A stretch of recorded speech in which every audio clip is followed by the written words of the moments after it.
Bien, jóvenes, muy buenas tardes. Vamos a comenzar entonces con esta clase 11 ya del curso, eh, que lleva por nombre factores de virulencia. Algo de esto ya lo hemos visto en clases anteriores. De hecho, en la clase anterior de genética microbiana pudimos entender cómo las bacterias son capaces de intercambiar elementos extracromosómicos, ya sea plasmidios, transposones, y en general elementos tipo cassette que al pasar de una bacteria a otra le permiten adquirir una serie de propiedades que participan directamente en el proceso infeccioso, ya sea toxina, la síntesis de componentes de la cápsula que le permite, por ejemplo, evadir sistema inmune, etcétera, etcétera. Eh, Terminamos la clase anterior conversando de lo interesante que era ver que la secuenciación del genoma humano indicaba que hay muchas secuencias tipo DNA fósil de retrovirus, de secuencias de transposones, etcétera, que le dan al genoma humano una suerte de dinámica y flexibilidad muy interesante desde el punto de vista evolutivo, y los llamé un poco a reflexionar en torno a ese tema. En esta clase vamos a adentrarnos más en los conceptos que tienen que ver con los factores de virulencia, que a su vez determinan que muchas cepas sean patógenas, ¿cierto? Y que explican que por qué, por ejemplo, dentro de una misma especie o género bacteriano, hay algunos que sean patógenos y otros que sencillamente no lo son, y que pueden vivir como comensales dentro de nuestra microbiota. ¿Ok? Entonces, como siempre, partir comentándoles un poco acerca de los objetivos de esta clase.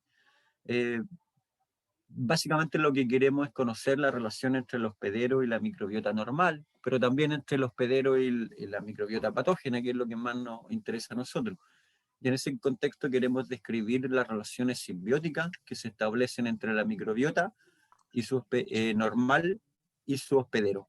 ¿Okay? Y también entre la microbiota potencialmente patógena y su hospedero. Y queremos tratar de entender cómo se asocian algunos factores de virulencia con mecanismos de patogenicidad. Obviamente eso tiene directa relación con la parte clínica y con lo que vemos en las personas afectadas con estos microorganismos, ¿cierto? Entonces vamos a relacionar estructura microbiana con distintos factores de virulencia. Por eso vimos una clase de estructura bacteriana, que ahora lo vamos a relacionar con el concepto de factores de virulencia, y que nos va a llevar a entender mejor el cuadro de patogénesis que se establece entre un determinado agente infeccioso y una enfermedad, ¿cierto? Y vamos a caracterizar algunos grupos de diferentes factores de virulencia bacterianos principalmente, y vamos a conocer algunos de sus mecanismos de acción. Ahora, ¿les resulta extraña algunas de las palabras que hemos nombrado aquí tanto los aprendizajes como los criterios de evaluación? Por ejemplo, ¿entienden el concepto de microbiota normal o microbiota potencialmente patógena? O el mismo concepto de factor de virulencia, lo está muy claro, ¿cierto? Ya, pues vamos a tratar de analizar eso entonces. Primero, partir de lo que yo siempre les digo: muy pocos microorganismos son siempre patógenos, están ahí en la punta de la pirámide. La mayoría son solo potencialmente patógenos o pueden ser patógenos oportunos. Pero la mayoría de ellos nunca son patógenos, digamos. Ahora, todo organismo vivo tiene como función elemental preservar su especie, digamos, preservar su sistema, su propiedad de autopoiesis, ¿cierto? O mecanismo autopoiético, que es lo que permite definirlo como un organismo vivo. De ese punto de vista, todo organismo necesita crecer, proliferar, colonizar, y para ello requiere una serie de condiciones ambientales, expresar ciertas características genéticas, como por ejemplo invadir, adherirse a los tejidos del hospedante, acceder a nutrientes, evadir la respuesta inmunológica, ¿no? Son muchos los factores que se requieren acá. Ahora, en general, lo más común es que haya una puerta de entrada, que pueda ser, por ejemplo, la membrana mucosa, el tracto respiratorio, ¿no? El tracto gastrointestinal, la conjuntiva, la piel, etc. Una vez que el microorganismo patógeno específicamente entra por esa puerta, puede evadir y penetrar las defensas del hospedante, por ejemplo, a través de la presencia de cápsulas, enzimas, variación antigénica, estrategias de crecimiento, etcétera, y se adhiere, por ejemplo, a un epitelio. ¿Ah? ¿Qué es lo que estamos viendo hoy en día? Pues SARS-CoV-2 es capaz de unirse, ¿cierto?, a un receptor que se llama AC2 en células epiteliales respiratorias. ¿Y cómo llega ahí? Bueno, una puerta de entrada son las microgutículas, digamos, ¿cierto? O el contacto directamente del virus con alguna de las mucosas del paciente, digamos.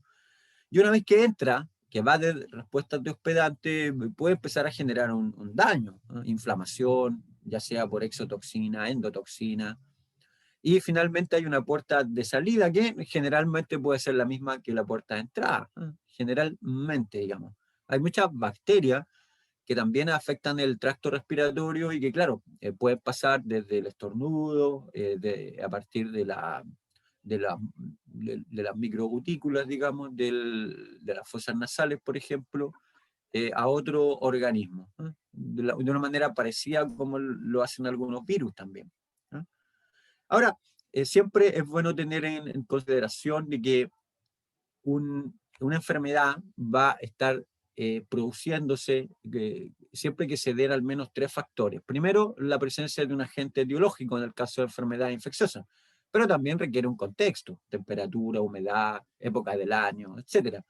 Y también requiere de un huésped susceptible. ¿Eh? Es como un conjunto de intersección entre tres grandes esferas, ¿cierto?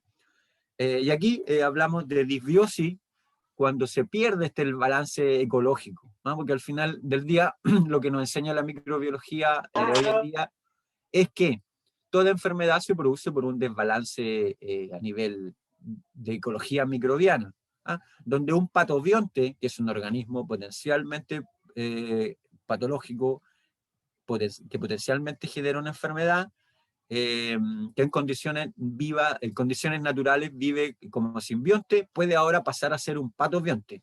Por ejemplo, la disbiosis intestinal se produce cuando hay una alteración de la abundancia y distribución de ciertos microorganismos patobiontes que alteran este equilibrio fino, digamos, ¿cierto? Y pasan a ser dominantes, ¿ah? Por sobre los microorganismos simbiontes benéficos. Y ahí recién empezamos a hablar de enfermedad, que puede ser enfermedad intestinal, problemas de autoinmunitario, obesidad, y hay un montón de variantes. Pero la idea general con la que quiero que se queden es que esta disfunción de la microbiota o alteración ecológica es la que en última instancia está produciendo lo que llamamos la enfermedad. Ahora, aquí hay varios conceptos interesantes porque he hablado de eubiosis y disbiosis que tienen características. La eubiosis es una buena coexistencia entre el hospedante y su microbiota, mientras que la disbiosis es una mala coexistencia entre el hospedante y la microbiota. Aquí aparece microflora, la verdad es que ese concepto ya no se usa. Okay, vamos a empezar a hablar siempre de microbiota para referirnos al conjunto de microorganismos que habitan en nuestro cuerpo y que son muy importantes todos ellos. Y de repente aparece una disbiosis en la que algún agente patogénico, como ya vimos, altera el equilibrio. Por lo tanto, eubiosis va a estar asociada a salud y disbiosis va a estar asociada a enfermedad. Ahora, en el caso de la disbiosis intestinal, ahí hay un buen ejemplo, porque esto se produce por desequilibrio en la concentración, abundancia o distribución de bacterias en el intestino, ¿ah? Donde obviamente las que van a generar la disbiosis son aquellos que son patobiontes. Y eso puede causar enfermedades intestinales y una serie de otros problemas, ¿ah? Hay un desequilibrio ecológico entonces. Entonces la persona se empieza a quejar de dolores en la zona intestinal, producido principalmente por las toxinas que producen en su microbiota intestinal estas bacterias que van a afectar obviamente las paredes, ¿cierto? En el caso de la E. coli enterohemorrágica, ¿se acuerdan? Destruye, se une, destruye las microvellosidades intestinales, disminuye la superficie de absorción, produce diarrea, pero también puede estar asociada a enfermedades en otros tejidos, en el hígado, a cáncer, a diarrea, a diabetes, etc. ¿Ok? Entonces, toda esta microbiota patógena se caracteriza porque tiene factores de virulencia. Y ahí es donde entra la palabra clave. ¿Ok? Porque un patobionte tiene que tener factores de virulencia, porque si no, no va a enfermar al paciente. Entonces esa es una palabra clave aquí. Y la patogénesis, se fijan, está directamente relacionada con patobiontes que tienen factores de virulencia. Por ejemplo, capacidad de producir una cápsula, capacidad de producir toxina, etc. Ahora, yo siempre les muestro una diapo que podría llamarse algo así como la microbiota en la prensa, o qué dice la prensa, algo así. Por ejemplo, el Heraldo dice, la meningitis alcanza índices de alerta con un aumento de cepas más. Ahí están usando el concepto de virulencia, miren. ¿Y qué es lo que está diciendo este portal? Básicamente que pueden haber cepas más virulentas que otras. El Infobae dice, muertes por estreptococo, ¿cómo proteger a los chicos de una bacteria que ataca con tanta virulencia? Eso da a entender de que hay cepas de estreptococos que son muy virulentas en comparación con otras que son poco virulentas. Investigadores chilenos buscan reducir virulencia. O sea, la virulencia es algo que eventualmente puede reducirse mediante técnicas específicas de inmunoterapia, por ejemplo. A tu salud, dice la epidemia que llega más tardía, pero más virulenta que el año pasado. Esto lo publica A tu salud, que habla sobre la gripe, ¿no? La influenza. Y este otro, El País, dice, el azúcar añadido a los alimentos aumenta la virulencia de las superbacterias. Por lo tanto, esto nos da un cuadro muy general de cómo la prensa trata el concepto de virulencia y podemos rescatar algunas cosas interesantes de ella. Por ejemplo, que la alimentación también puede afectar la virulencia de las bacterias, pues, miren, y llegar a formar superbacterias, por ejemplo, ¿no? Ahora, este glosario, donde hay un montón de términos que sería bueno que los revisaran, ya los tienen más o menos claro, pero, por ejemplo, mira, va a hablar de virulencia y lo define como potencial cuantitativo de un microorganismo para producir una enfermedad. Mira, los microorganismos virulentos generan la enfermedad cuando un pequeño número se introduce en el organismo. Es decir, tiene que haber una dosis infectiva mínima, una MID. Y la virulencia abarca adherencia, invasión, toxigenicidad, etcétera, que son los mismos conceptos que define ahí anteriormente. ¿De dónde viene eso, profesora? Este glosario viene del Howetz, del Microbiología Médica, que ya me lo mandé a pedir por, por internet, así que debería llegarme la próxima semanita. Sí, sí. Aquí, chicos, siempre es necesario estar actualizando información y estar cambiando el foco de cómo pensamos y cómo vemos los problemas. En esta clase ya empezamos cambiando el foco, porque a partir de ahora usted ya nunca más piensa en que una enfermedad, un patógeno, así tan directamente, sino que tiene que hablar de factores ambientales, de factores de virulencia, tiene que incorporar todo lo que vimos en la clase anterior de genética microbiana, ¿cierto? De transposones, de plasmidio. Por lo tanto, ahí vamos de lo más simple, digamos, a lo más complejo. Pues la realidad es así, pues es compleja. Entonces, vuelvo a repetir, estos factores de virulencia pueden estar, según vimos en la clase anterior, asociados al cromosoma bacteriano en islotes de patogenicidad o cassette, ¿cierto? Ahí están los SAPIs y los PISIS, ¿se acuerdan? Pero también pueden estar en tramposones o en el mismo cromosoma. Un patógeno entonces va a ser un microorganismo capaz de inducir daño. ¿Y por qué induce daño? Bueno, porque posee características genéticas, estructurales, bioquímicas que le permiten causar daño. Y a todas esas características les podemos llamar factores de virulencia. Por ejemplo, el Helicobacter pylori, que está asociado en Chile a un alto índice de cáncer gástrico, tiene la ureasa, que es una enzima que le permite ahí cambiar el pH, adesina para unirse, catalasa, sideróforo, y una serie de proteínas de shock térmico también, y todo esto le permite generar un daño ahí que termina en un cáncer gástrico que puede ser visto por una endoscopía, ¿cierto? Ahora, algunas definiciones de entrada son obviamente lo que vimos de la infección. Para que un patógeno sea capaz de causar la enfermedad, tiene entonces que establecerse en el hospedante y estar por sobre una dosis de infección mínima, que vamos a llamar la MID. ¿Ok?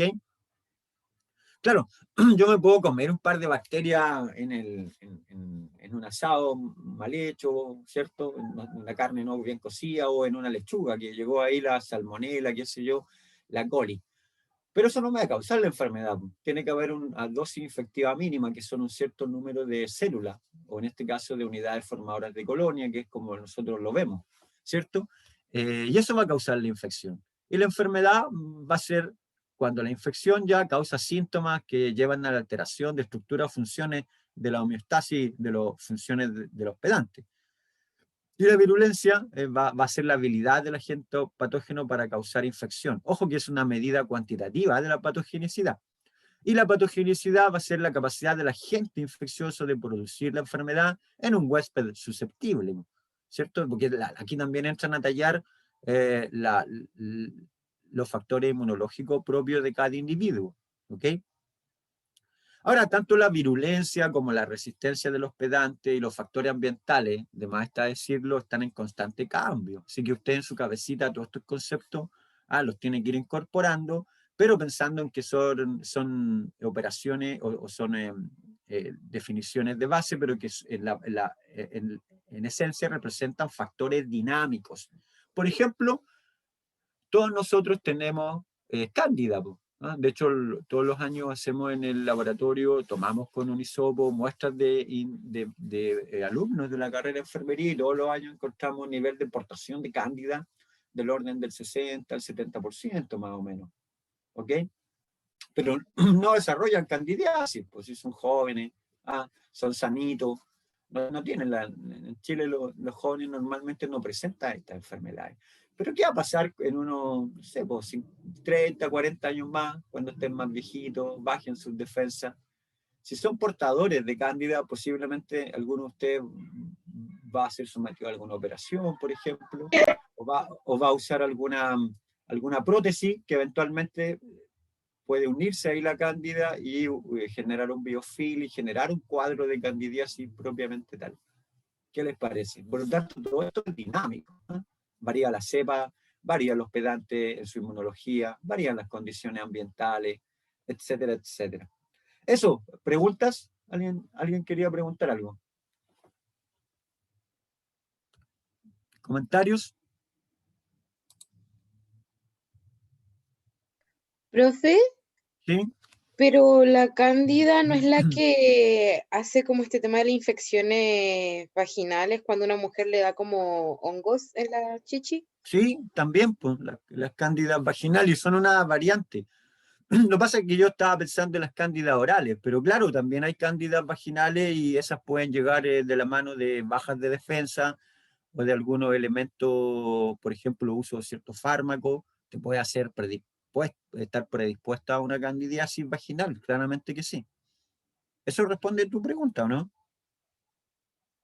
Sí, sí, es que es como usted había comentado de que igual como nosotros somos jóvenes y entre las mujeres como igual ocurre bastante el tema de las infecciones vaginales por cándida.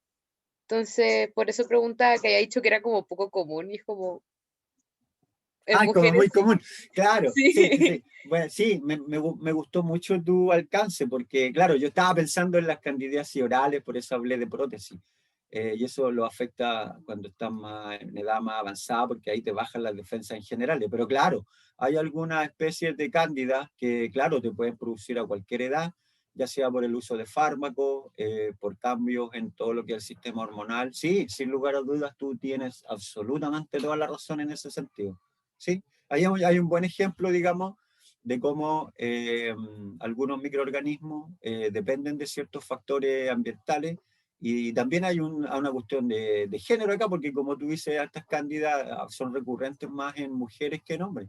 Claro, sí, súper de acuerdo contigo. Te agradezco mucho el comentario porque, claro, permite hacer la aclaración ahí.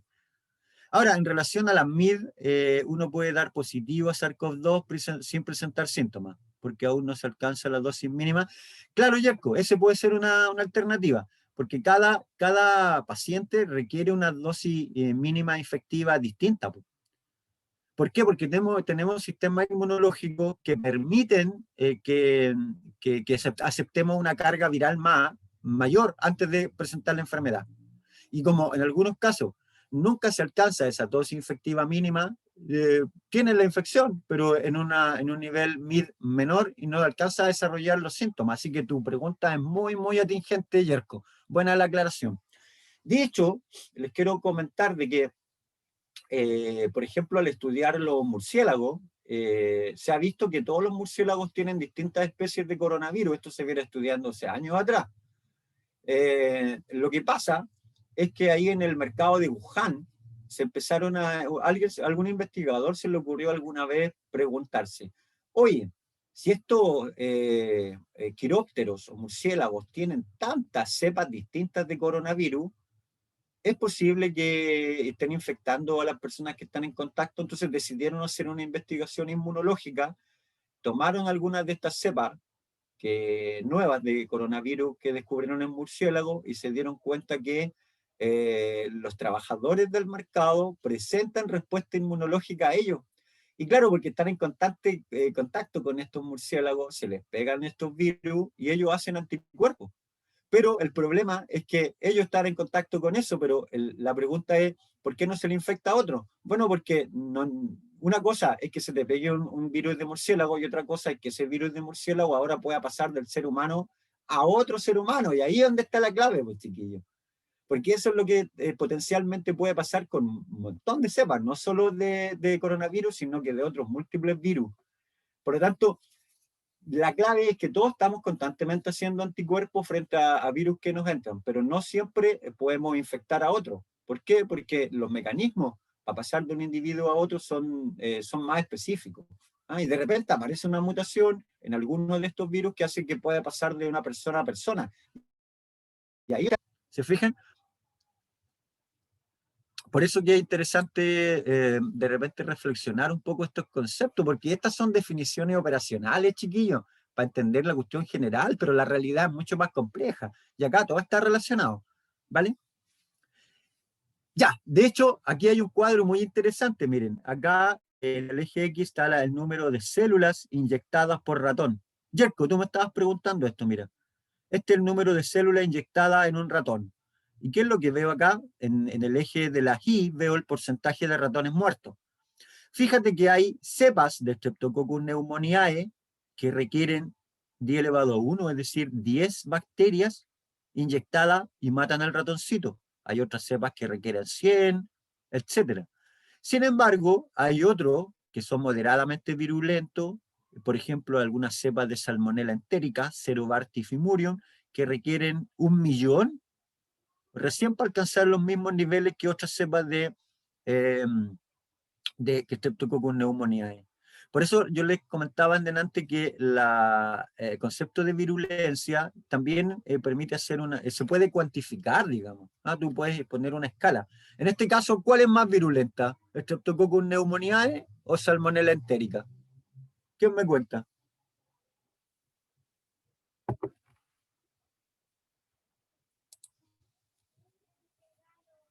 La roja, claro. ¿Cuál es la roja? Streptococcus pneumoniae. Exactamente. Muchas gracias. ¿Y por qué es más virulenta? Porque con una dosis infectiva mucho menor puede matar al ratoncito y alcanzar los mismos porcentajes que otras cepas tienen que alcanzar con unas tasas mucho mayores. ¿Se fijan? Por lo tanto, aquí, ¿qué es lo que... Fíjense que dentro de un mismo grupo incluso hay algunas cepas de salmonela que con una dosis infectiva pasadito a los 100 pueden matar un buen porcentaje, un 10% de ratones. Pero si yo aumento mucho en varias órdenes de magnitud, claro, pues cada vez voy matando más ratones. O sea, la muerte de ratón, eso me sirve como medida directa del nivel de virulencia de la cepa. ¿Se fijan o no? Entonces, esto es una relación dinámica, los dos organismos influenciados por las condiciones en constante cambio. Cuando hablo de organismo me refiero al paciente por un lado y al patógeno por el otro, digamos, ¿no? Porque como les digo, todo esto es dinámico. Entonces, hay un patógeno primario que siempre te va a producir la infección por sobre una cierta MID, que es la dosis infectiva mínima. Un patógeno primario, siempre esto va a resultar en una enfermedad, siempre. Pero también hay patógenos oportunistas en los que la infección va a resultar solo cuando las defensas del hospedante estén comprometidas. ¿Por qué? Porque ahí va a ser necesaria una MID mucho más pequeña. ¿Por qué? Porque las defensas del paciente son las que están comprometidas. ¿Mm? De hecho, se sabe que, por ejemplo, en pacientes inmunodeprimidos, VIH-Sida positivo, digamos, las candidiasis son mucho más frecuentes, pues, sobre todo la candidiasis orofaringea, o eh, las candidiasis, digamos, que afectan todo el sistema gástrico también. De hecho, se sabe que muchas personas con SIDA mueren de tuberculosis. Más del 50% de las personas mueren por Mycobacterium tuberculosis. ¿Ah? Más que por el virus. ¿Y por qué? Porque el virus lo que hace es que disminuye las defensas. Entonces ahí tienes un buen ejemplo de que tú puedes tener Mycobacterium normalmente en tu sistema respiratorio, pero no te va a afectar nada. Pero si te llega a contagiar SIDA, bajan tus defensas y ahí Mycobacterium aparece como un agente patogénico potencial que necesita una dosis infectiva mucho menor. ¿Por qué? Porque las defensas ya están destruidas por el virus. Entonces, ahora esta bacteria puede entrar, digamos, a expresar factores de virulencia que pueden terminar matando a los pacientes. ¿Ah? Ojo con ese tema. Ahora, la infectividad, entonces, va a ser la capacidad que tiene el agente patógeno para introducirse en el organismo, sobrevivir y multiplicarse. El factor de virulencia, y aquí ya lo empezamos a definir, es una propiedad entonces. Puede ser un producto bacterial, puede ser una proteína, un DNA, puede ser una estrategia que contribuye a la virulencia, ¿cierto? Y que tiene que ver con distintos elementos, por ejemplo, colonización, evitar defensa del hospedante, multiplicación, adaptación a condiciones, destrucción del tejido del hospedante, todo eso tiene que entrar en la definición de factor de virulencia. Pero ojo, tiene que estar directamente asociado a la enfermedad. ¿Ah? Ahora, hay bacterias patogénicas que utilizan un amplio rango de factores de virulencia para establecer la infección. Ahí está la bacteria patogénica con todos sus múltiples mecanismos de virulencia. Tiene que superar primero la inmunidad innata, ¿cierto? La saliva, que tiene lisosima, por ejemplo, la piel. ¿Ah? Una vez que, por ejemplo, hay una herida, penetra, tiene que superar la especificidad, la inmunidad específica. ¿Ah? Ahí entran a tallar los anticuerpos, ciertas células también inmunológicas, y una vez que bypassea todas esas defensas, recién puede empezar a infectar y establecer una sepsis bacteriana, por ejemplo, que puede terminar afectando cualquier órgano vital del paciente. Por eso hay que detenerla en este proceso, digamos. ¿Y cómo se detiene? Bueno, con antibióticos, ¿cierto? Ahora, estos mecanismos de patogenicidad constituyen el mecanismo, la estrategia que tiene el microorganismo para causar daño. Y ahí pueden haber factores de adhesión, proteína o toxicidad directamente, que es habilidad para producir toxina. Endotoxina. Vimos en la clase de gram negativos cómo muchas E. coli producen toxinas, que están codificadas ya sean plásmidos o en profagos, ¿cierto? Y que son capaces de hacerlas muy, pero muy patogénicas. De hecho, aquí aquí a la izquierda veo el mecanismo y aquí a la derecha veo el factor de virulencia específico. Por ejemplo, miren, mecanismo, adhesión de respuesta inmune. Ejemplo, en el mismo color, cápsula. Ahí tenía un buen ejemplo. Po. Vimos Streptococcus pneumoniae, que mata al ratoncito, versus otra cepa que no mata al ratoncito. ¿Y cuál era la diferencia? Que una tenía un mecanismo de virulencia que era que evadía respuesta inmunológica. ¿Y cuál era el ejemplo? La cápsula. ¿Ah? Por eso que cuando juntaba cepa virulenta muerta por calor con cepa avirulenta, pero viva, yo pues el ratón se muere y yo rescato cepas virulentas. ¿Por qué? Porque por transformación pasó el DNA, ¿cierto?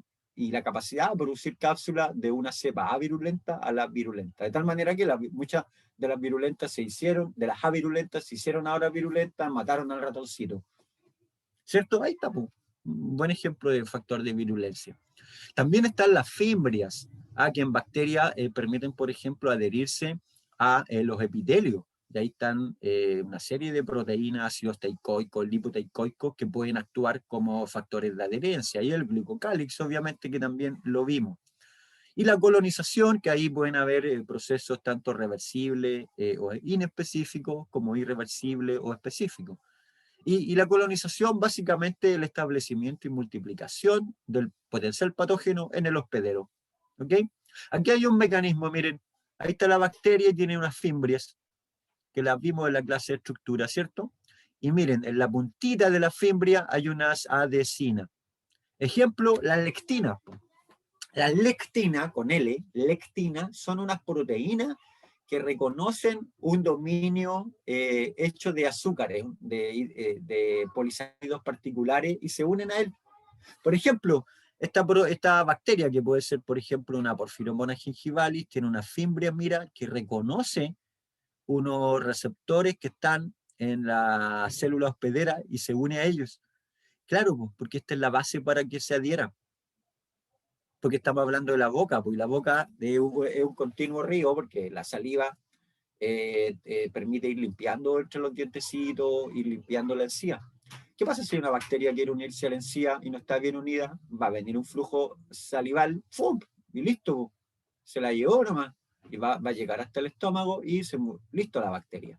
Por lo tanto, uno de los principales mecanismos que tienen que tener los patógenos orales es ser capaces de tener sistemas como estos, que les permiten adherirse al hospedante. ¿Se fijan? Porque aquí tiene que haber todo un equilibrio. Ahora, ojo, que puede que una bacteria no tenga muy buen mecanismo de adherencia. Pero ¿qué pasa si la persona tenía un cáncer al cuello y fue a hacerse un tratamiento y le tuvieron que hacer radiografía? Y al hacer la radiografía, como las células de las glándulas salivales son muy, muy delicadas, eso le afectó la producción de saliva. Eso se llama serostomía. Y es muy común en personas de edad, por una cuestión natural, pero también en personas irradiadas de cara y cuello, que por producto de las radiaciones dañan células de las glándulas salivales, producen menos saliva. Po. El producir menos saliva viene esa típica que me pasa a mí de repente, que tengo que estar acá con mi tecito, mi matecito, ¿cierto? Que empiezo a hablar y la hago, ay, niñita, espérenme para acá. Claro, se me seca la boca, po. Y eso pasa. Y de hecho hay personas que están hablando y por una cuestión de nervios se les seca la boca a veces, ay, terminan tosiendo, qué sé yo. Bueno, todo eso son serostomías inducidas o serostomías producidas, por ejemplo, por lo que acabo de mencionar, que es el problema con las radiaciones en las glándulas, células de las glándulas salivales, las submaxilares, ¿cierto? Las parótidas, que son súper delicadas. Entonces ahí tienen un buen ejemplo de cómo esto se asocia. ¿Ah? Hay adhesinas, entonces, que son estas proteínas que les permiten reconocer carbohidratos. ¿Ah? Algunas pues, son específicas, que reconocen moléculas blanco específicas en las células epiteliales del hospedante, u otras que son inespecíficas, que reconocen un amplio rango de moléculas. Aquí, por ejemplo, tengo, miren, una serie de adhesinas de la bacteria. Esta es la bacteria. ¿Y qué es lo que está reconociendo? Fibronectina, de los tejidos del hospedante, miren, o algún elemento de la matriz extracelular. ¿Qué les parece? Así es como usan las bacterias la estrategia para unirse a los epitelios. Y hay también, puede haber también destrucción de tejido. Ojo, una vez que se une la bacteria y forma un biofilo ahí en tu dientecito, por ejemplo, el biofil o la placa supragingival, pueden haber enzimas. Y esas enzimas producen ácido y terminan demineralizando el dientecito. ¿Qué es lo que hace uno en el fondo cuando se lava los dientes entonces? Disgrega el biofilm, y al disgregar el biofilm lo mantienes siempre inmaduro, si esa es la clave. Tú siempre tienes que lavarte los dientecitos para mantener el biofilm supragingival inmaduro, porque a la hora que madura, y madura con una proporción importante, por ejemplo, de Streptococcus mutans, esa va a ser una carie segura, digamos. ¿Ok? Por lo tanto, aquí hay también otro elemento que lo introduzco ahora, pues. Higiene, pues, chiquillos. ¿Ah? Normas de bioseguridad, limpieza, todo esto está relacionado. Ahora hay una serie de medios que permiten, por ejemplo, detectar si la bacteria produce gas, ácido. Esto lo han visto con el profe Wisse, solo se los muestro ahora, porque esta es la parte que también es importante, que es la parte diagnóstico. Tú tomas la muestra del paciente y empiezas a hacer una serie de pruebas y puedes ver, por ejemplo, si la bacteria tiene actividad ureasa, y en el agar urea, cuando hay actividad ureasa, aparte de la bacteria que sembraste, que tienes de tu paciente, mira, se torna fucsia el medio, mira, inmediatamente dice, esta bacteria produce ureasa, ya la tenemos medio identificada, ¿no? Y eso permite obviamente a lo mejor agregar algún fármaco que inactive la enzima ureasa de la bacteria, y con eso tú disminuyes la intensidad del cuadro clínico. ¿Ah? O puede incluso llegar a sanar al enfermo, porque si tú inactivas una enzima fundamental de la bacteria, la matas sencillamente, ¿no? O la impides que siga creciendo. También tenemos en el Staphylococcus aureus la capacidad de formar coágulos, mira, con componentes normales del suero. Si tú pones Staphylococcus aureus toma los componentes del suero del paciente y forma un coágulo, mira. ¿Tú te imaginas qué pasaría si una infección séptica en un paciente con una cepa coagulasa más forma de arteria coronaria? Eso es un infarto al miocardio, pero ipso facto, ¿cierto? Entonces, ojo con eso. Estos son los factores de virulencia. La coagulasa es un factor de virulencia de Staphylococcus aureus. Las enzimas citolíticas, pues chiquillos, las hemolicinas que destruyen. Imagínense ustedes dentro del cuerpo de tu paciente, o de ustedes mismos si se infectan con una herida o por alimentos mal cocinados, etcétera, ya es una bacteria beta hemolítica, mira, que destruye glóbulos rojos. Eso es una anemia segura, pues. Ese es el problema de una sepsis, que en el fondo es una bacteremia generalizada en el organismo de un paciente, si es que tiene una bacteria beta hemolítica. Entonces, caracterizar esto es súper importante y de manera rápida. Todo esto tiene que ver con el diagnóstico clínico del agente etiológico, en este caso la bacteria. ¿Ok? Aquí hay una serie de enzimas que pueden actuar como invasinas. ¿Por qué? Porque son capaces de permitirle a los distintos tipos de bacterias degradar componentes de la matriz extracelular e invadir las células. Esa es la clave del asunto. Mira, estos son, por lo tanto, factores de virulencia. Ahora, la adherencia era un elemento fundamental. Por ejemplo, Neisseria gonorrhoeae, que es una diplococo gram negativo, es frecuente en células urogenitales, obvio, el responsable de enfermedades de transmisión sexual, y tiene un tropismo positivo por células del tejido urogenital. Mira, hay especificidad de hospedero, y dentro de los hospederos puede haber especificidad de tejidos. Mira qué interesante. Aquí, por ejemplo, tengo una EPEC, que es una Escherichia coli enteropatogénica. Mira lo que hace. Elimina microvellosidades intestinales. ¿Y cómo lo hace, profesor? Bueno, es que es capaz de presentar una serie de receptores que a su vez se unen. Aquí está la famosa formación de un pedestal, mira. Y ese pedestal, en el fondo, lo que hace es que le permite a la bacteria traslocar un receptor.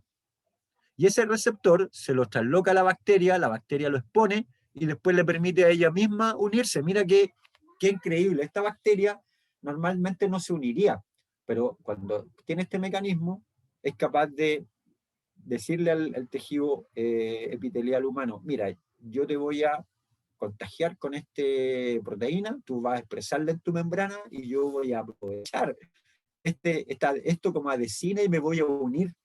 Mira qué mecanismo más interesante. Esto es clave de la enteropatogénica, ¿okay? Que forma un pedestal que le permite a la bacteria ingresar su propio receptor a la célula hospedera y unirse, mira, porque interactúa con la intimina, mira. Y después, no contento con eso, una vez que se une, reorganiza todo el citoesqueleto de miosina, actina y elimina microvellosidades. Por lo tanto, disminuye superficie de absorción del intestino y genera diarrea, entre otras muchas cosas. Mira qué interesante el mecanismo.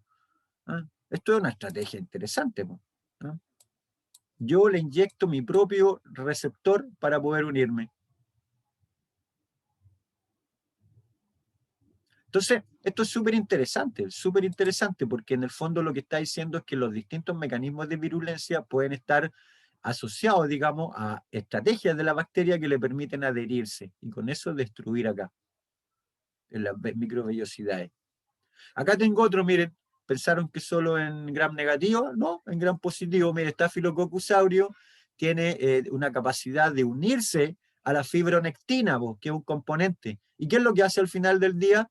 Miren, es capaz de reorganizar todo el citoesqueleto de actina de las células del hospedante con el objeto de ¿qué? De que le genere un huequito aquí, una camita. Y una vez que entra en la camita, ¡plop!, se integra al interior de la célula. Y usa la fibronectina como puente. Tiene otra región de respuesta a patógeno que en el fondo reordena el citoesqueleto de la célula hospedante, facilitando su internalización, pues a estas bacterias les gusta meterse adentro de la célula. ¿Qué les parece? Estos son mecanismos de virulencia súper interesantes, que se los nombro. A ver, tengo una pregunta por ahí, déjame ver. La fascitis necrosante, ¿por qué bacteria es producida? ¿Tiene capacidad hemolítica?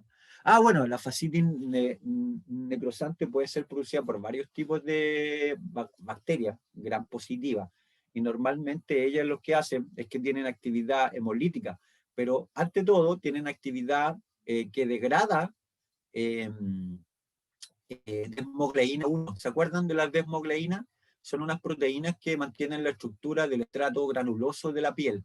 Y estas enzimas que producen estas bacterias, lo que pueden hacer es que te degradan la desmogleína 1 o 2 eventualmente y desintegran la arquitectura del estrato epidérmico, con eso sueltan la piel. Todas estas fascitis necrotizantes, todas estas enfermedades piógenas de la piel, normalmente son gram positivos. Ahí están los Staphylococcus epidermidis, de ahí viene su nombre, pues, epidermidis. Están los Staphylococcus aureus, los piógenes, y así que tiene relación. Y también tienen capacidad, por supuesto, tienen capacidad hemolítica. Sí, hemos visto que justo los Staphylococcus aureus, los Streptococcus piógenes tienen actividad beta hemolítica. Por lo tanto, está todo relacionado, Javiera. Hay que verlo, digamos, integrado en la naturaleza. Una bacteria no tiene un solo factor de virulencia, a veces tienen varios factores de virulencia. Y a veces, mientras más factores de virulencia tienen, se potencian y la enfermedad es más grave. Esa es la clave.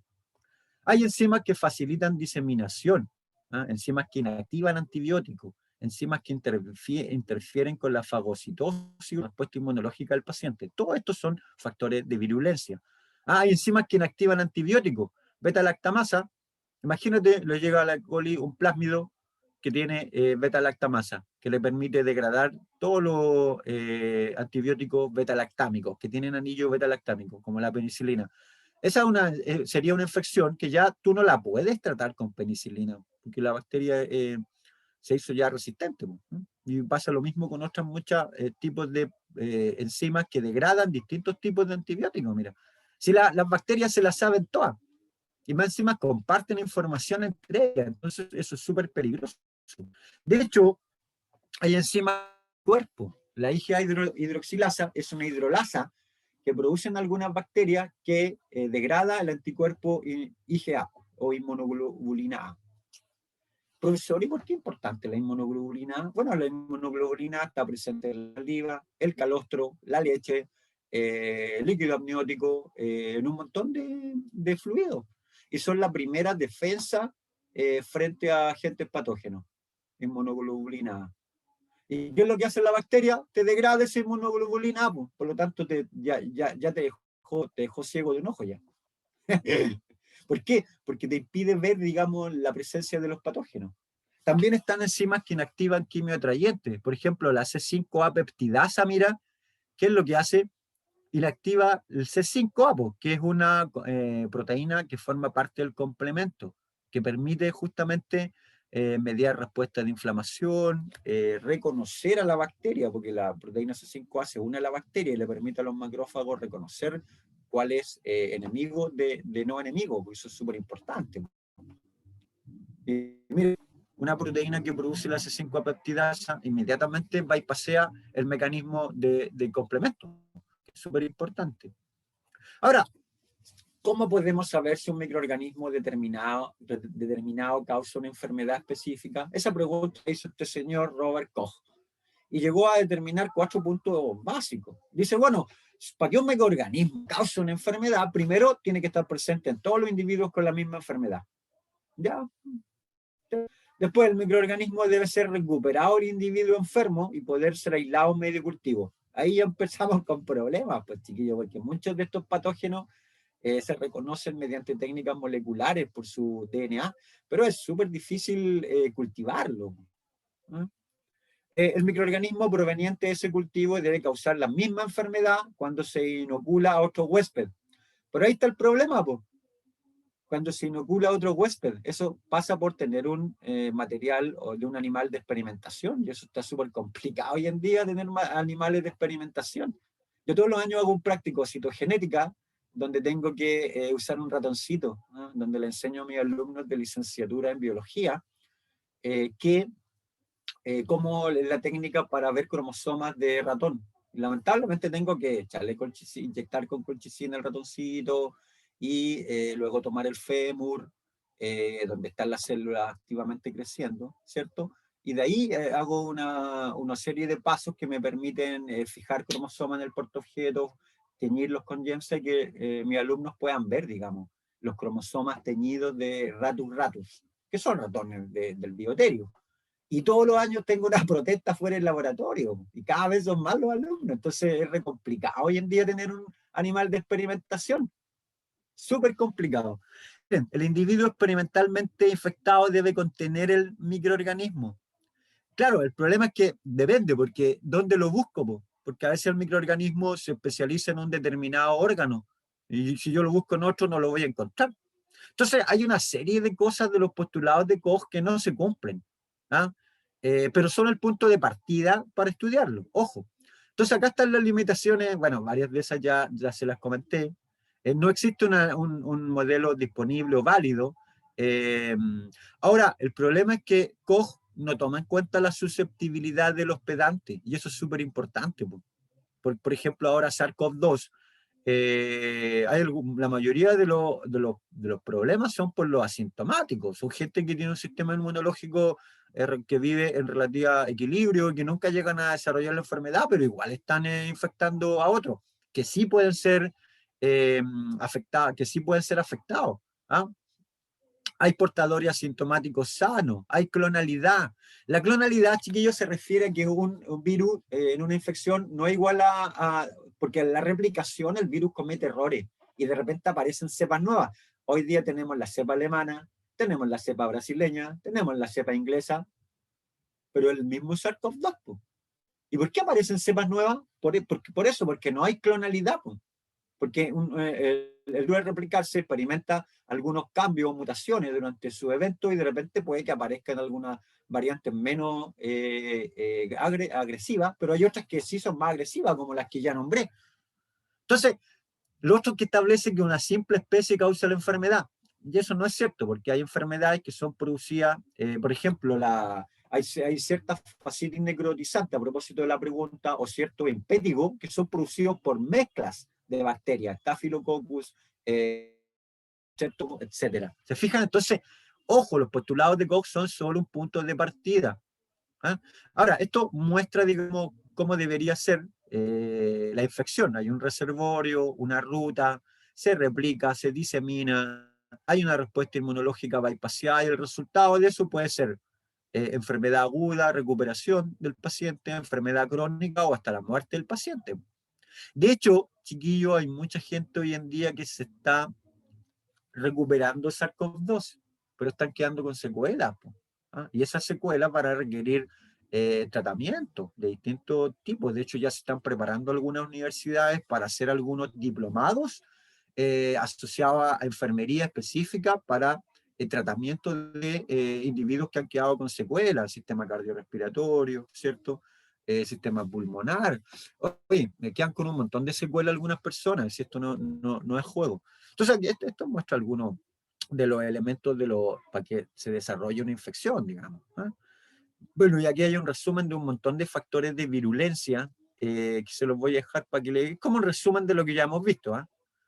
Ahora, dijimos que el factor de virulencia podría ser el pili, que aparte de permitirle hacer conjugación, le permite adherirse a la mucosa, mira. Y hay una serie de otras que va desde las proteasas que degradan inmunoglobulina A, que ya les comenté, hasta las cápsulas. También hay una serie de enzimas, también, bueno, hay fosfolipasa. Dicho, hay algunas, como la hémólisis, que son verdaderas balas. ¿Ah? Las bacterias producen unas verdaderas balas que se unen a qué sé yo, a la célula, membrana de la célula epitelial y le hacen un poro, un ionóforo y lo destruyen. Por eso que está Arnold Schwarzenegger ahí con una media pistola. Porque estas beta hemolíticas están haciendo lisis de glóbulos rojos, por eso que se ve así en la placa, pues está una placa de sangre. ¿Se fijan o no? Entonces ahí está con los ojos ahí exorbitados el Arnold Schwarzenegger en una de sus tantas películas y disparando como loco. Claro, para demostrar que algunas bacterias son con media Schwarzenegger para sus cosas. Esa es la idea. Ahora, como no puedo pasar, tengo tiempo limitado, no puedo hablar de todos los factores de virulencia, les quiero enseñar un truco. Hay una bacteria, hay una página que se llama el BFS, mira, ahí está, usted la copia ahí, le da un clic ahí y es la página Virulence Factor of Pathogenic Bacteria. Entonces usted se va a esta página y puede elegir la bacteria, mira. Y aquí están las definiciones de patógeno, virulencia, factor de virulencia. Aquí te cuenta que la idea de la página es todo lo que se sepa y vaya saliendo de factores de virulencia, tú te lo estudies.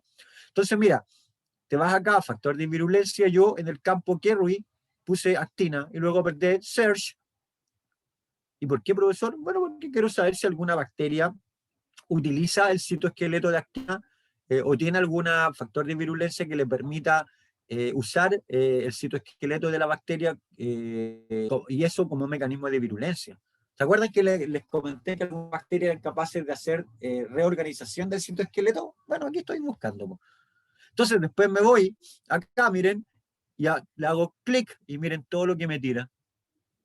Función, Streptococcus galactiae, interactúa con mediadores de internalización, mira, que involucra una ROGTPasa dependiente de arreglos de actina. Ahí estamos. Está la listeria monocitógeno, factor responsable para motilidad basada en actina, que le permite diseminarse de una célula a otra. Ahí está, pues miren. Y luego me voy allá. Después, como no, están todos estos factores de virulencia de distintas bacterias. Fíjense, son distintas especies, pero que tienen en común que tienen la palabra clave actina en su definición. Y yo le doy un clic a ACT-A de listeria monocitógene y miren lo que me tira. Me tira toda la descripción del gen ACT-A y me dice que es un motorcito que tiene la bacteria acá, que se llama ARP2-3, complejo, hay una región de unión actina y un complejo de acídico, digamos, que permite la nucleación de actina. Bueno, aquí me describe la estructura del gen ACTA, que en el fondo está en la membrana de la listeria. Y miren, ¿qué es lo interesante? Es que empieza a nuclear la actina, ahí se une la actina, y ¡chum! Mira, empieza a generar filamentos de actina. Imagínense muchas células ACTA, ahí están en la puntita, generando filamentos de actina acá. En el fondo esto genera una fuerza propulsiva, mira, un motorcito en base a la misma actina del paciente.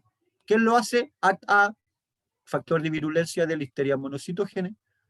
Y aquí te lo demuestro, pues mira, esto es una foto donde se tiñó el gen ACTA y se tiñeron, bueno, en azul aparece el DNA.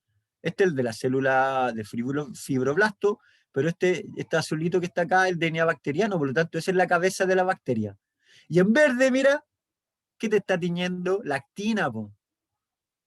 Por lo tanto, lo que hace bacteria, mira, es generar como un chorro, como si fuera un avioncito a chorro, que dentro de la célula le permite viajar, mira, pasar de una célula al otro, diseminarse de una célula a otra en el epitelio, debido a este gen de virulencia que es AA, que codifica por un motorcito que la listeria monocitógena le permite viajar de un lugar a otro. Ahí está, pues, no me creían, se las muestro. Ahí está. Complejo motor conducido por el gen AA, que ya sabemos qué hace. Bueno, ahí hay un ejemplo, digamos. Les dejo un paper también para que le echen un vistazo. Se llama Factores de virulencia o virulencia bacterial. Podemos nosotros dibujar la línea. Claro, es que aquí viene el problema, que define como un factor de virulencia. Porque un factor de virulencia tengo que dejarlo más o menos claro. Son genes que están involucrados directamente en el cuadro patogénico. Y aquí hay distintas perspectivas. Por ejemplo, comparación genética. Hoy en día que estamos secuenciándolo todo, ¿qué pasa si yo encuentro genes como homología significativa que permite caracterizar genes de virulencia en otros organismos? Por ejemplo, estoy buscando ahora estoy viendo bacterias del desierto, que son NIF. ¿Qué pasa si yo mando a secuenciar el DNA de la bacteria que encuentro en el desierto o de alguna arquea, de alguna fuente termal, y hay un gen homólogo A? Yo tengo el derecho de decir, mira, este es un factor de virulencia. ¿Tengo el derecho a decir eso, no? No, porque estoy trabajando con una bacteria extremófila que jamás va a llegar a estar en contacto con un humano, por lo tanto puede que tenga la misma homología que el gen ACTA, pero no va a ser un factor de virulencia. ¿Se fijaron o no? Y así como ese también hay un foco, digamos, o un enfoque de evidencia fenotípica, evidencia inmunológica. ¿Qué les parece? Bonito, ¿no? Y les Profe, dicen hasta la vista, baby. Claro que sí, por Natalia. Les dicen hasta la vista, baby, y las matan nomás, pues. Igual que Schwarzenegger cuando le pega el balazo ahí a los enemigos. Sí, sí, sí. Y se muere nomás el eritrocito, pues. Porque esta hemolicina le degrada la pared, le hace un poro, una herida, un balazo al eritrocito, sin lugar a dudas. Ya, aquí están los enfoques, entonces, que son los que permiten un poco ir ajustando el concepto. ¿Ah? Ahora, los antiguos griegos usaban esto de la caja de Pandora, ¿se acuerdan? La caja de Pandora que representaba, digamos, una diosa, ¿ah? Que había liberado ahí todos los males, los factores de virulencia. Yo les presento la caja de Pandora, miren. La tapa serían los genes de estilo de virulencia.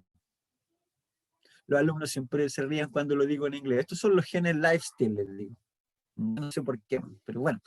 Ahí están los genes de estilo de vida, de virulencia, que son genes requeridos para el ciclo de vida, pero que no están directamente asociados a la virulencia, miren. Por ejemplo, hay genes de virulencia o genes asociados a virulencia, miren. Están los genes de procesamiento, de factores, genes auxiliares, genes de virulencia regulatorio, genes housekeeping, que son como los genes básicos para mantener la casa, una cosa así. Así se traduciría, pues, los genes housekeeping. ¿Ah? Interesante, ahí está en la caja de Pandora. Pues. Ahora, dentro de esta caja de Pandora, a mí me interesa esta partecita que está aquí, miren, que son los True Virulence Genes, o los genes de virulencia real, que son todos los genes cuyos productos están involucrados en interacciones con el hospedante y responsables del daño patológico directo, y que están ausentes en apatógenos, en cepas no patogénicas. Ahí está, pues. Esa es ¿Se fijan cómo esto permite ajustar en la definición? Quedó más o menos claro ahora, ¿no? profe, me quedó una Sí, duda de la diapo anterior. dígame. Sí, Ya, que dígame. usted dio el ejemplo de una bacteria del desierto que mandaba a codificar el genoma y Que tenía, encontraba, claro, una homología con el gen ACT-A de listeria. claro, ¿no sería un factor de virulencia por la ubicación como geográfica de la bacteria? ¿O No, por qué no, no no sería? sería un factor de virulencia porque el estilo de vida de esa bacteria extremófila jamás va a estar en contacto con un humano. ¿Te fijas? Por lo tanto, puede que tenga un homólogo, pero a lo mejor la función que cumple esa otra bacteria no es la de generar un cuadro patogénico, porque no tiene cómo llegar a un paciente humano, pues si tiene otras condiciones de vida. ¿Te fijas?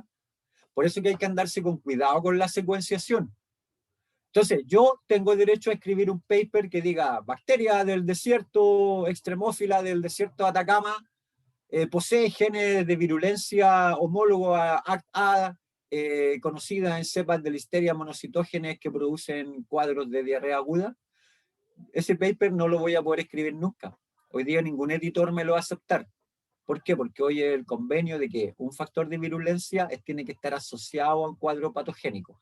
Ahora, si yo tomo esa bacteria del desierto, la uso para inocularla en un ratoncito y demuestro que el gen ACT-A se expresa en el ratoncito y que el ratoncito se muere por acción de ACT-A, ahí recién puedo definirlo como un factor de virulencia, ¿te fijas? Ah, ya, ya, profe, como que tiene que comprobarlo, de cierto modo. Exacto, hay que comprobarlo y que el estilo de vida de la bacteria tiene que ser patogénica. No basta con encontrar homología, ¿vale? Porque Gracias, mira, profe. fíjate, mira, pero aprovechemos de ver tu pregunta. Mira, acá está la caja de Pandora. Mira, los genes de virulencia verdaderos son todos los genes o productos involucrados en interacciones con el hospedante. Po. Una bacteria extremófila no va a tener ninguna interacción con el hospedante. ¿Ah? Ese es el tema. Por eso que no es el gen ACTA que encontré en esta bacteria de extremófila no puede ser un factor de virulencia, porque esa bacteria no tiene un estilo de vida patogénica. ¿Te fijas? Esas son como algunas de las reflexiones que hay que hacer en torno a los conceptos. No le puedo llamar factor de virulencia a cualquier cosa, ¿vale? Entonces, acá está. Esto es como tirar los dardos. ¿Han jugado esto, cierto? Yo tengo re mala puntería, pero mira, cuando apunto la flechita, tiene que llegar en 1. Ahí están los factores de virulencia, los reales, el 1. Los del 2 son genes de virulencia asociados, esos no me sirven. Y genes de estilo de vida tampoco me sirven. Y estos son el resto. Aquí ya no tengo ningún punto, ¿cierto? Cuando le pego a eso. Entonces acá están las definiciones, mira. A mí me interesan esto, el 1, genes de virulencia real. Eso es lo que se están aceptando hoy en día en los papers. Tú no podés hablar de un gen de virulencia si es que primero no demostraste que su producto génico está asociado a la producción de una enfermedad en un determinado paciente o en un determinado modelo animal. ¿Vale? Así es como se trabaja hoy. Entonces, dependiendo del nivel en la definición de virulencia, más o menos genes pueden ser llamados genes de virulencia. ¿Vale? Eso. Entonces, en este paper se propone una serie de nomenclaturas que no voy a entrar en muchos detalles. Solo terminar hablándole que, por ejemplo, a mí me interesa el tema dentro de la ecología microbiana, el tema de las adhesiones a estructuras dentales. ¿Ah? ¿Por qué? Porque en la saliva hay una serie de componentes que se unen a la dentina y las bacterias reconocen esta y se unen. Mira, aquí está. Y las bacterias pueden tener coagregación cuando se unen de la misma especie o coaglutinación e interactúan con estas proteínas salivales, mira, y se unen al esmalte del dientecito produciendo un biofilm. Y ese puede ser el comienzo de un cuadro patogénico, dependiendo del tipo de bacteria, obviamente del contexto, de la higiene. Un individuo que come mucho azúcar obviamente va a estar predispuesto, y también del tipo de bacteria. Ahí están las definiciones. Entonces, mira, tengo las bacterias orales, hay mecanismos de adherencia, permite la colonización de la cavidad, y aquí viene una cuestión súper interesante. Ahora, la bacteria no se eliminó por deglución, por flujo salival, y persiste en la boca, mira, hay colonizadores primarios, colonizadores secundarios. Pero ¿cómo, profesor? Esto es como la historia de la humanidad, que primero llegaron los colonizadores primarios, ahí los españoles, a hacer con Cortés y todos los demás. Después llegaron, qué sé yo, los evangelizadores, después llegaron los comerciantes, después llegaron los agricultores. Exacto, es lo mismo. Pero profesor, usted está loco, está comparando el biofilm con la historia de la humanidad. Sí, pues eso estoy haciendo. Eso es exactamente lo que estoy haciendo. Ay, ¿no me creen?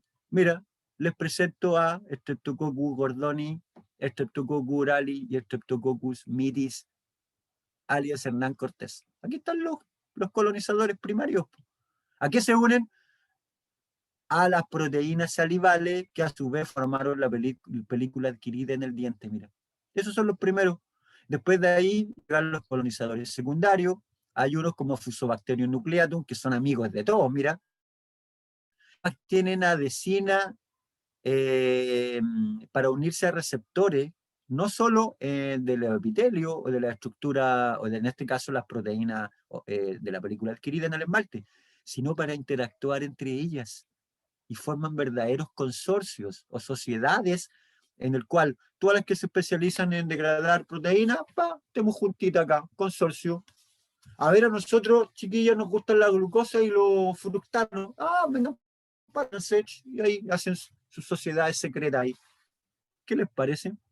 Y hay algunas, por ejemplo, las que están acá, como Treponema denticula, Porphyromonas gingivalis, que están en el complejo rojo de Sokransky. ¿Qué significa eso? Que estas están asociadas a periodontitis aguda. ¿Qué les parece? Bonito, ¿no? Bueno, ahí está lo mismo que le expliqué ahora. ¿No me creen? Miren, aquí está Fusobacterium nucleatum, la misma que está acá, miren, en moradito, que les gusta andar con todas. Ahí está, pues mira, Fusobacterium nucleatum, está interactuando con Streptococcus, en este caso, Porphyromonas gingivalis. Aquí está Urale interactuando solo, porque está en una etapa inicial y es colonizador. Y acá, miren, es como se ve la complejidad total de los bacterias gram negativos anaerobios ahí en el esmalte hidroxiapatita como modelo, digamos. Estos son modelos nomás.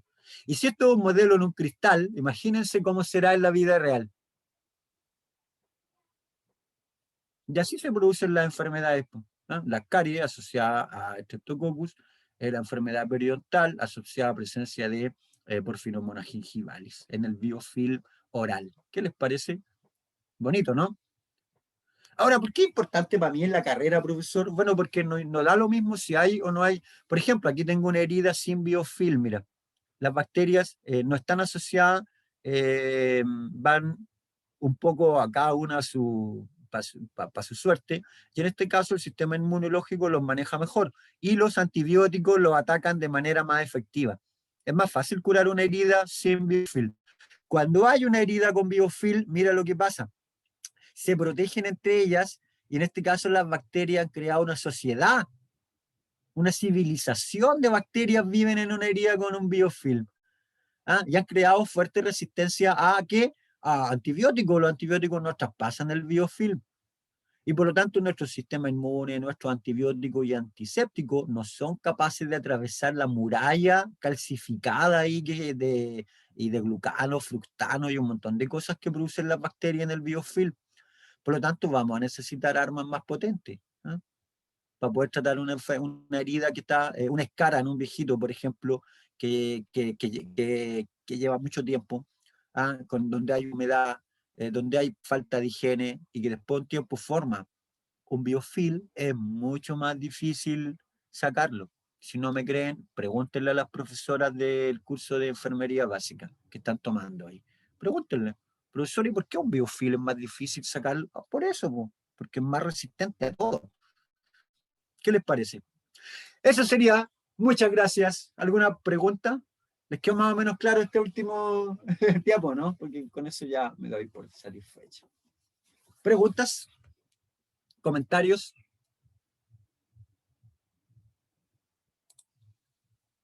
Entrete, ya, qué bueno que le gustó y que fue entrete. Pero más que entrete, Natalia, me interesa también que le queden más o menos claros algunos conceptos, porque estos conceptos usted los va a poder proyectar después en cursos de preclínica. Porque cuando vean fármaco, por ejemplo, no es lo mismo usar un fármaco para tratar una herida sin biofilm que otra con biofilm. No es lo mismo usar un determinado fármaco para tratar una bacteria con factores de virulencia que sin factores de virulencia. Entonces, todo esto tienen que empezar a integrarlo ahí en su cabecita y cambiar un poco el foco. Muchos se van de esta clase pensando, pucha, el profesor Pato está loco, quiere que veamos en el biofilm bacteriano una suerte de recurrencia con la historia de la humanidad, donde comparó a Hernán Cortés con los colonizadores primarios, y etcétera. Pero denle una vuelta y se van a dar cuenta que estas reflexiones igual son interesantes porque les permiten cambiar el foco. Y cuando usted cambia el foco, aprende más que cuando tiene simple conocimiento. Si el conocimiento se le va a ir, o va a tener que estarlo constantemente leyendo para actualizarse. Pero si cambia el foco, no, porque ese foco no se le va a ir tan fácil. Y aquí hay patrones, en la vida tienen patrones, y esos patrones se observan en los biofilms bacterianos, que es una cuestión que estamos estudiando los microbiólogos en el por eso a mí me interesan los biofilms en ambientes desérticos extremos, porque ahí hay mecanismos que se están recién comenzando a entender, relaciones entre bacterias y relaciones de plantas que recién estamos empezando a ver que existen, o relaciones entre microbiota patogénica y ciertas enfermedades, ¿no? A nivel ecológico, una cuestión súper interesante. Ya pues, jóvenes, eso. Sí, échenle un vistazo, Yerko. No me acuerdo si esta clase entra en la solemne. Creo que es solo hasta la 9, sí.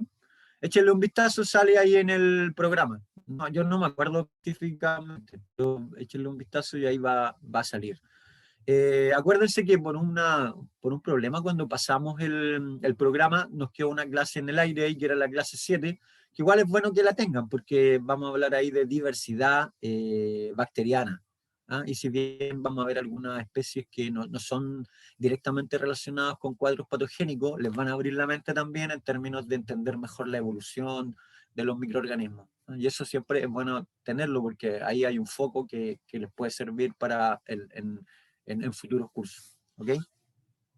Ya, de la 1 a la 9. Perfecto, María Fernanda. Aprovecho a agradecerte, María Fernanda, por tu coordinación ahí junto con Julio de todo lo que es las clases. Avísenme si es que pueden tener esa clase de recuperación el jueves en uno de los 2 bloques de seminario, porque el profesor ahí, el Lago, tiene una actividad que básicamente es una actividad no sincrónica, por lo tanto me dejo libre cualquiera de los 2 módulos que podamos usar. Ustedes me dicen cuál les conviene y lo hacemos, ¿vale? Sí, elíjanlo ustedes, Yerko. Bueno, háblenlo ahí con los delegados.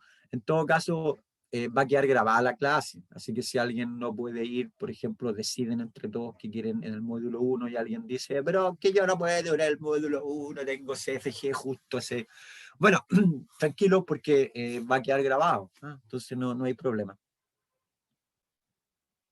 Sí, Victoria, lo del control, que ese día se da pero el control se hace después. Ahora, véanlo bien eso con el profesor Lagos, que él coordina lo de los seminarios, ¿vale? Sí, pues que todas las actividades, la idea es que vayan con un control, pues, Cristian, pero si no hay que estudiar tanto, echarle un vistazo a la guía, haberse visto algunas clases que a veces te sirven, o leerse el paper. No, yo no te puedo decir si se cancela, Cristian, eso lo definen los delegados con el profesor Lago, que él es el coordinador de seminarios, ¿ok? Yo eso no lo puedo hacer. Ya, eso. Nos vemos entonces. Si no hay más preguntas de la clase, me retiro. Espero haberlos motivado un poco. Los grupos ahí sé que ya tienen una fecha para dar control ese día, lo tienen, entonces no, porque eso, vuelvo a repetirlo, coordinan con el profesor Lagos, que es para el seminario, ¿vale? Oye, pero esos controles son facilísimos, unas preguntas, y más encima por Canvas, no se demoran, tienen como 15 minutos y son como 5 o 6 preguntas, no más que eso. Eso es casi un saludo a la bandera, chicos. Hay que leerse el paper o el trabajo específico que les da el profesor y responder el cuestionario. Y los controles están asociados a eso mismo. Entonces, no hay mayor complejidad. Ya, nos vemos. Chao, chao. Profe, Ya, sí, dígame. de casualidad, ¿hay como alguna guía con preguntas que nos pueda servir como para autoestudio? Pregunto si es que tienen alguna guía así que nos puedan facilitar. Guías para autoestudio ¿de qué? Ujú. De la De cátedra. de la unidad, sí, como de la unidad en general, como No, preparación. yo básicamente en todas las clases les muestro algún huevito de Pascua, que son preguntas tipo de prueba. Ah, De sí. hecho, sí, pues esas son preguntas típicas de prueba. A veces se varían un poquito en la estructura, pero lo que pasa es que siempre mira está el objetivo de aprendizaje. Cuando usted toma cada clase y se pregunta, ¿qué tengo que aprender de esta clase? Normalmente las preguntas van a estar asociadas a eso. Ese es el mejor como... y lo otro es que también hay varios juegos de muchos han jugado. Bueno, hecho, por ejemplo, hay varios de estructura gram positivo, estructura gram negativo. Todos esos juegos de Luca Play, háganlo porque también están asociados a preguntas. Puede haber una foto y en la foto te va a preguntar qué es lo que está indicando qué sé yo, el asterisco dentro de la figura. Entonces ahí va a ser A, lipopolisacárido, B, peptidoglicán, C, ácido lipoteictoico, así por ejemplo. Esa es la idea. Entonces son más o menos parecidos a los juegos, y cuando usted juega, las neuronas espejo se le activan y es más fácil que después recupere la memoria y se acuerde de lo que es. Eso, no hay una guía específica, pero sí están los objetivos de aprendizaje y están los juegos de Educa Play y están los jueguitos de Paco. Todo eso les va a servir. ¿Vale? Gracias, profe. Listo. Que estén muy bien. Cuídense. Ha sido Chao. un Profe, placer. gracias. Gracias a ustedes. Chau, chau.